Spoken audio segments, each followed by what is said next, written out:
ایک بہن نے فرمایا کہ ایک گھر ہے، اس میں کوئی عورت تھی، اس نے جل کر خودکشی کر لی تھی۔ اب کہتے یہ ہیں کہ وہ نظر آتی ہے سفید کپڑوں کے اندر اور محلے والوں کو بھی نظر آتی ہے، اور ان کو محلے والوں کو ڈراؤنے خواب نظر آنا شروع ہو گئے۔ تو کیا وہ عورت کوئی نقصان پہنچا سکتی ہے، اور کیا وہ کسی کے بدن میں داخل ہو سکتی ہے؟ اسی طرح کہتے ہیں ایک اور گھر ہے، اس کی چھت سے آوازیں آتی ہیں، کیا حکم شرع ہوگا؟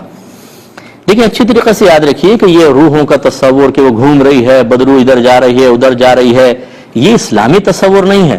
اگر ایک مومن کی روح ہے تو وہ اپنے قبر کے اندر بالکل آرام سے ہوتی ہے، اسے سیر کی اجازت ہوتی ہے لیکن ڈرانے کی اجازت نہیں ہوتی ہے، اور وہ بھی ہر ایک کی روح کو نہیں ہوتی ہے۔ مومنوں کی روح آتی جاتی ہیں، لیکن اس طرح نہیں کہ آپ سامنے آئیں اور روح تو نظر ہی نہیں آتی، تو بتائیے پھر کیسے نظر آ رہی ہے؟ وہ روح تو نظر ہی نہیں آتی ہے نا، وہ تو اب اگر کوئی ایک مر رہا ہو شخص، اس کی روح نکلتی ہے کہ آپ کو کچھ نظر آتا ہے؟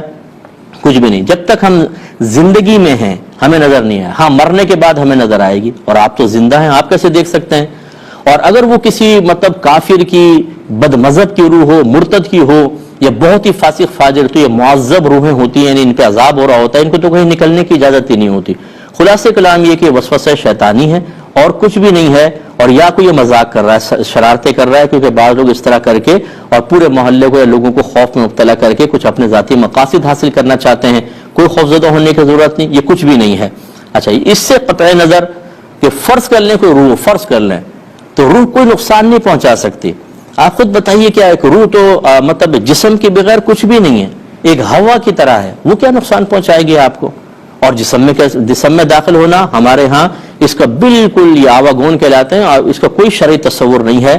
لہٰذا اپنے مذہب کو جب آپ نہیں سیکھیں گے تو غیر مذہب آپ کے ذہن میں آئے گا، جو فلمیں دیکھ کر، ڈرامے دیکھ کر، الٹے سیدھے جگہوں کے اور بہت سے تصورات اپنے ذہن پہ خلاف شرع جمع کر چکے ہوں، وہ ایسے ہی خوفوں کے اندر مبتلا ہوتے ہیں۔ مومن تو کبھی نہیں ہوگا، جو کامل مومن ہے، جس نے اپنا دین سیکھا ہو، سمجھا ہو، روحوں کے معاملات، تعلیم شرع اس کے ذہن میں ہو، تو وہ بالکل خوف زدہ نہیں ہوگا۔ یہ وہی ہوگا جس کا ایمان کمزور ہے۔ دوسرا جو آپ نے کہا کہ محلے والوں کو ڈراؤنے خواب، یہ اصل میں نفسیاتی ایک اثر ہوتا ہے۔ آپ بہت ٹینشن میں ہوں، آپ سوئیں، آپ کو خواب میں ایسا لگے وہ قتل کر رہا ہے، کتے پیچھے بھاگ رہے ہیں، بھیڑیا آپ پہ حملہ آور ہو رہا ہے، تو یہ بعض طبعی خواب ہوتے ہیں۔ جب سارا دن آپ ڈپریشن کا شکار رہیں، کوئی یہاں سے ڈرا رہا ہے، کوئی وہاں سے ڈرا رہا ہے، آپ سوئیں گے تو یہی چیزیں متشکل ہو کر خواب میں نظر آتی ہیں۔ لہذا کچھ بھی نہیں ہے، آپ بالکل بے فکر رہیے۔ اسی طرح گھر کی چھت سے آوازیں آ رہی ہیں، یہ کوئی آوازیں وغیرہ نہیں ہے، یہ آپ کا وہم ہے، کوئی کیڑا ہوگا، کوئی ہوا چل رہی ہے، کوئی چیز گر گئی اور وہ آوازیں شروع ہو گئیں۔ مذہب اسلام میں ان چیزوں کا کوئی تصور نہیں ہے۔ ہاں جنات ہو سکتے ہیں، جنات بعض اوقات تنگ بھی کرتے ہیں، لیکن اس طرح نہیں کرتے ہیں کہ وہ سامنے آ رہے ہیں اور یہ ہو رہا ہے وہ ہو رہا ہے۔ یہ کبھی کبھار ایسے معاملات ہوتے ہیں کہ جنات ہر ایک کو ایسے تنگ کرنے لگتے تو کوئی ایک مسلمان بھی اس سے محفوظ نہیں ہوتا، کیونکہ وہ تو کوشش کرتے کہ ہمیں ڈسٹرب کریں، اور اگر وہ ایسی تصرف کر سکتے تو پھر جو نمازی مسجد کی طرف جا رہا ہوتا اس کو اٹھا کے پھر گھر کی طرف پھینک دیتے تاکہ جا ہی نہ سکے۔